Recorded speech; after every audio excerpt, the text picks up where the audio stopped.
কিন্তু কুরবানি করবে কারা? যারা নামাজ পড়ে তারা, না যারা বেনামাজি তারা, না যাদের সুদের সাথে লেনদেন আছে তারা, না যাদের বন্ধনের সাথে যুক্ত আছে তারা? আল্লাহ পাক পবিত্র কোরআনে বলেন যে হে আমার বান্দা, আমি তোমাদের যা রিজিক দিয়েছি সেই রিজিক থেকে আমি আল্লাহ আমার রাস্তায় তুমি ব্যয় করো। জোরে বলি সুবহানাল্লাহ। আল্লাহ সুবহানাহু ওয়া তাআলা পবিত্র কোরআনুল কারীমে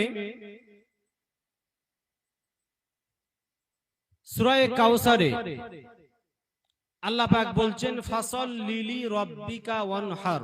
একটু ভালো করে বুঝুন। আল্লাহ পাক যদি মনে করতেন আগে ওয়ানহার উচ্চারণ করতেন, তারপরে ফাসাল্লি বলতে পারতেন, কিন্তু এখানে এই কথা বলেছেন কেন যে ফাসাল্লি, আগে তুমি তোমার রবের নামে নামাজ পড়ো, ওয়ানহার, তারপরে তুমি আল্লাহর রাস্তায় কুরবানি করো। আমি আরো একটু ক্লিয়ার করে দিই। যারা বেনামাজি যদি কুরবানি দেয় তার কুরবানি কবুল হবে? কথা বলছেন না কেন? আপনার যে কোনো ইবাদত আল্লাহর দরবারে গ্রহণীয় করতে গেলে আপনার নামাজটা কিন্তু মেন হাতিয়ার দরকার, ঠিক কিনা? কেন নামাজ বিহীন কোন ইবাদত আল্লাহর দরবারে গ্রহণ, জোরে বলুন না আমার ভাইজানেরা। বারবার হাত দেবে না, তোমার যেটা বলছো একটু ভাসিয়ে দাও আর হাত দিও না। দুরূদ শরীফ পড়ি, আল্লাহুম্মা সাল্লি আলা, সাউন্ডটা পুরো ভাসিয়ে দাও, একটু ভাসিয়ে দাও, ওয়া আলা আলি, সাউন্ড ঠিক করতে পারো আমার ভাইজানেরা, একটু গভীর মনোযোগ দিয়ে শুনে রেখে দিন বাবা। তাহলে আল্লাহ পাক আল্লাহ তাআলা পবিত্র কোরআনে কি জানিয়েছেন? ফাসাল্লি লিরাব্বিকা ওয়ানহার। সর্বপ্রথমে আমি আল্লাহ আমার রাস্তায় তুমি নামাজ পড়ো, তোমার রবের নামে তুমি নামাজ পড়ো। এর পাশে আল্লাহ পাক জানিয়ে দিয়েছেন ওয়ানহার, এবং আমি আল্লাহ আমার রাস্তায় তুমি কুরবানি করো। আমার ভাইজানেরা, আল্লাহ পাক আল্লাহ তাআলা অপর জায়গাতে বলেন কুল ইন্নাস সালাতি ওয়া নুসুকি ওয়া মাহইয়ায়া ওয়া মামাতি লিল্লাহি রাব্বিল আলামিন। আল্লাহ পাক ডাক দিয়ে বলেন হে নবী আপনি বলুন নিশ্চয়ই আমার নামাজ, আমার হায়াত, আমার মওত, আমার জান সব কিছু একমাত্র যা খুশি হবে আল্লাহর রাস্তায়, আল্লাহর নামে।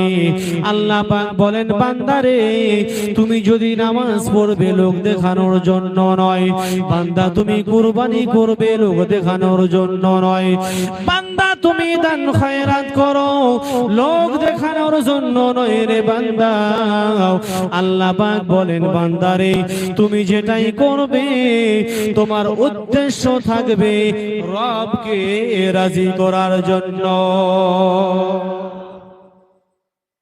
রবকে যদি রাজি না করি, রবকে যদি রবের উদ্দেশ্য যদি না হয়, তাহলে আমার আপনার সবকিছু কিন্তু বৃথায় চলে যাবে।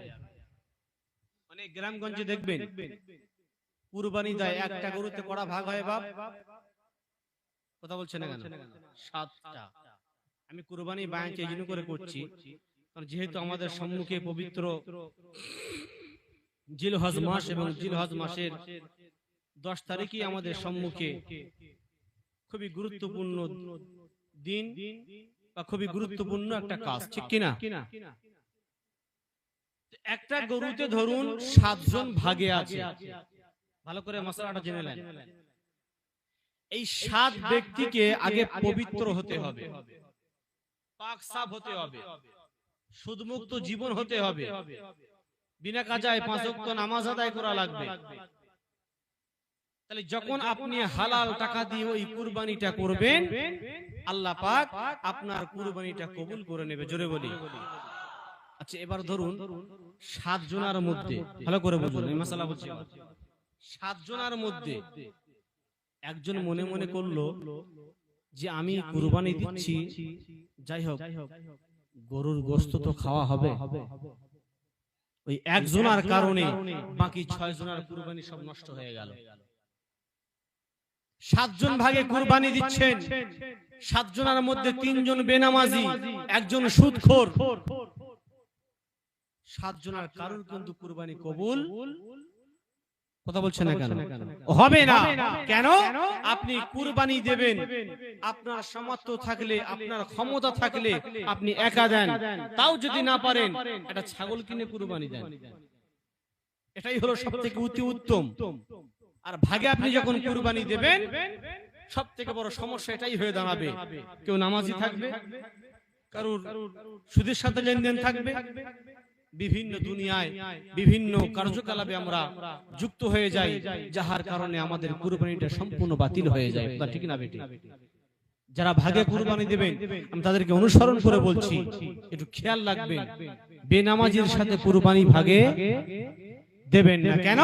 তাহলে আল্লাহ কোরআনে এই আয়াতটা কিন্তু কখনো বলতেন না যে ফাসাল্লি লিরাব্বিকা ওয়ানহার, আগে তোমার রবের নামে তুমি নামাজ পড়ো, ওয়ানহার তারপর তোমার আল্লাহর রাস্তায় কুরবানি করো।